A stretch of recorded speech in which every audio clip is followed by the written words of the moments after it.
sa ating A-Go segment, isa sa mga napagkwentuhan namin ng power couple ng Cosmederm ay ang ilang rason ng kanilang pasyente kung bakit sila nagpapa-enhance ng kanilang look. Dok, napansin ko lang din, parang madami na rin po sa atin talaga na pumupunta sa mga ganitong clinic na maganda na sila, natural na maganda na sila, pero parang feeling nila, hindi pa sila maganda.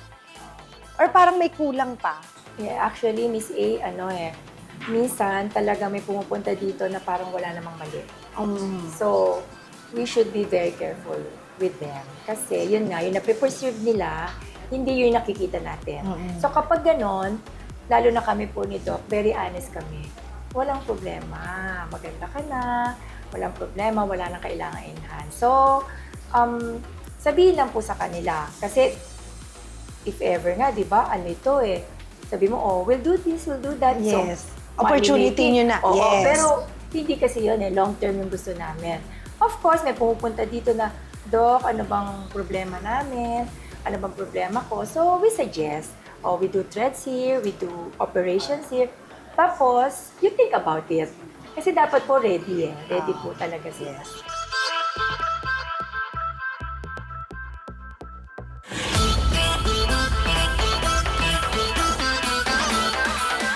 I didn't expect na this will open a lot of windows and opportunities for me. Nung nag-join na ako, most especially yung Miss Philippines Earth ko na national pageant, I met a lot of different people, powerful, big people na talagang nag-support din sa akin. So, for me, nagbago yung life ko kasi parang in a way na parang ang lawak pala ng mundo, ang dami ko matututunan, and may makausap ka lang ng mga tao na sobrang mga successful, marami ka nang mapupulot sa kanila. And knowing me na sobrang matanong and gusto ko palagi ako may natututunan, so na-enjoy ko siya in a way.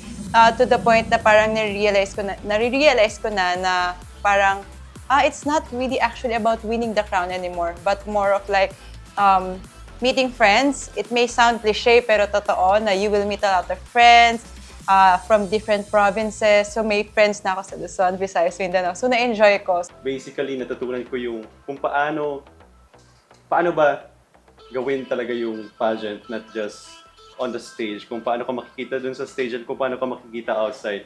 So, ang daming opportunities na lumapit after nung pageant. And ayun, like now, I'm very glad for the organization kasi I can see the organization of Miss International Philippines as a stepping stone.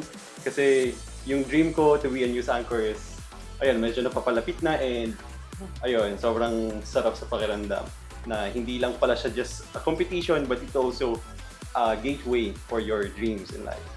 Maraming bagay tulad sa kanila, friends, madami kang nakikilala. Pero para sa akin, hindi lang tutungkol doon. Nag-open, tulad kay Raslan, nag-open siya ng opportunities sa atin. Marami tayong nakukuha, like commercials, project. At the same time, nakakamit tayo ng mga friends.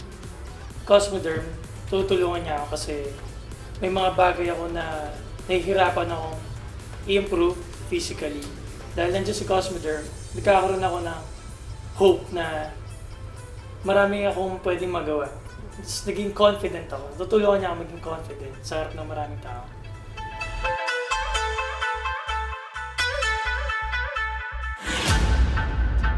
Hello mga kanegosyo! Gusto nyo bang manalo ng isang pares ng dekalidad na bagong sapatos? Nako, napakasimple lang ng aming mechanics. Una, kailangan nakafollow kayo sa social media accounts ng Negosyo Goals. Pangalawa, abangan kung kailan ipapalabas ang episode ng Elinos Enterprises, one of the retail manufacturers of shoes located in Marikina City. Pangatlo, hintayin ang part kung saan magbibigay si Miss Ellie ng mahalagang tip at insights tungkol sa kanyang pagnenegosyo. Pang-apat, kumuha ng larawan habang ikaw ay nanonood ng Negosyo Goals kasama ang Ellie Knows segment.